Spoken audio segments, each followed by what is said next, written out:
Così quel lume, ond'io m'attesi a lui, poscia rivolsi alla mia donna il viso, e quindi stupefatto fui, che dentro agli occhi suoi ardeva un riso tal ch'io pensai coi miei toccar lo fondo della mia gloria e del mio paradiso.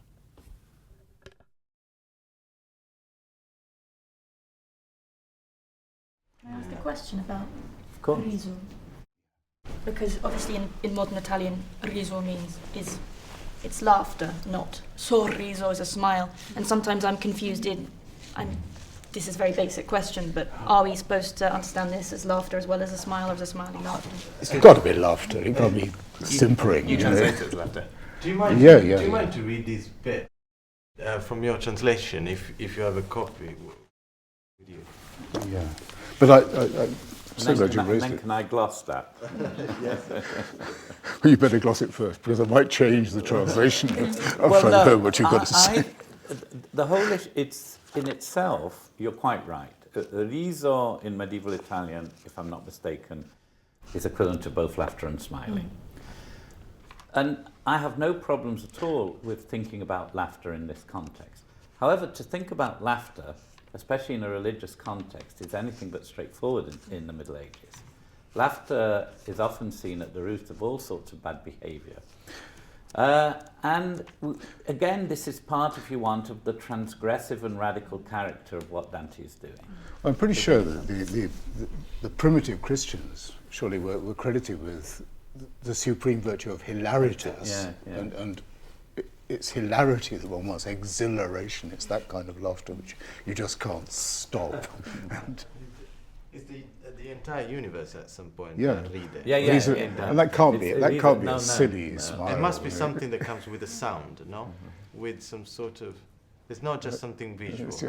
What really differentiates the two is that one produces a sound and the other doesn't. So that would probably go back. But that one's difficult, isn't it, really, in a way, because it seems to me that it's doing what a smile does do, which is to make possible a communication between people. You can't really talk to somebody unless you're prepared to smile.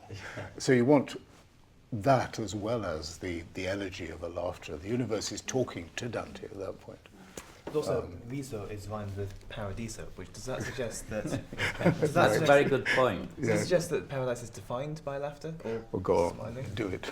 Do what? Define it. Define. Well, I mean, Can I pick up on that point about the affective and the intellectual? Because, I mean, I think this idea of laughter, perhaps as something which makes a sound, is perhaps something that kind of gears it towards this idea of effectual, because it's sort of something which everybody understands as being a sign of happiness without any actual articulation. And it makes me think if there's a bit in Chaucer where there's a he, and we still know what he means. Yeah. And so I think perhaps it's sort of a bit like that, and that's a way of expressing this sort of effectual sense. And actually what keeps coming back is this notion of sound and musicality throughout the canto.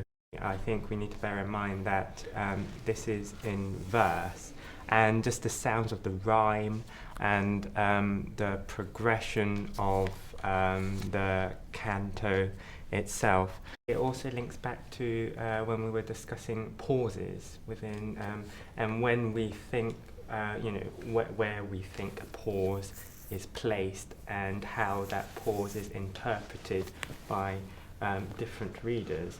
And if we do take into account performance and orality, then I think, like a piece of music where there's a phrase, there's a direction to it. You can't just isolate it yet. It sort of points towards. I'd like to pick up on Daniel, because I think you've raised an important point. On the one hand, there's no doubt that Dante really, from probably before the time of the Vita Nova, is hugely conscious of the sort of the phonic qualities of language. If we just read it for the sound, that we keep moving forward, as you suggest, that we actually miss the point at another level, because there's a point at which, if he really is going to become authoritative, is that act of critical engagement, the way done by experts such as ourselves, that need to sit down, slow it down, break it down, and in fact almost ignore the temptations of the sound, which becomes at that level a sort of siren song, because it's leading us away from that process of careful engagement and really breaking down and digging into, into a particular moment of the text. So what we need to recognize is really the extraordinary ability to write something which can function in both ways. And that's extraordinary. For me, Dante is this,